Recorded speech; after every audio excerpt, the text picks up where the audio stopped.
L'impression que j'ai voulu dans un roman policier. Un tueur est amoureux de moi, putain. Y a qu'à moi que ça arrive, ce genre de truc.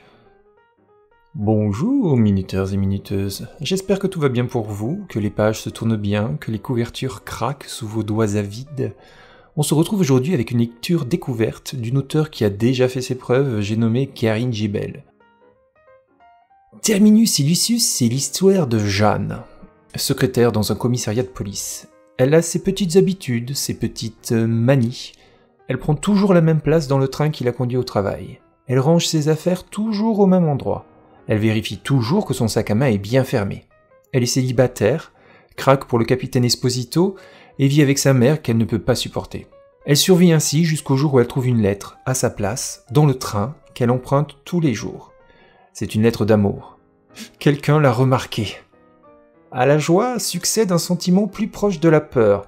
En effet, à la lecture de la lettre, Jeanne se rend vite compte que son auteur est un serial killer qui sévit dans la région.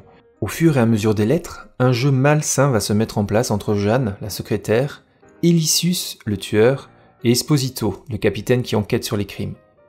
Ce roman est une réédition du premier roman de Karine Gibel et une totale découverte pour moi. Cette auteure a du talent, c'est indéniable. Elle sait retranscrire à la perfection les méandres de la pensée et les sentiments noirs des personnages. Ils sont tous des maltraités de la vie, oscillant entre une existence presque normale et la destruction la plus absolue. C'est la force de ce livre.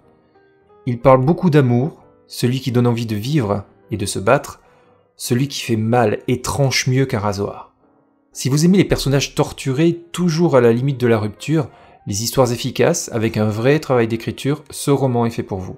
À la fin, vous aurez en plus une nouvelle inédite de l'auteur intitulée Aurore, où on retrouve les mêmes thématiques, à savoir l'amour, les relations fraternelles, avec ici en plus les émotions exacerbées de l'adolescence. Un clin d'œil au roman est même fait dans cette nouvelle puisqu'un des personnages prend le même train que Jeanne et l'aperçoit quelques instants.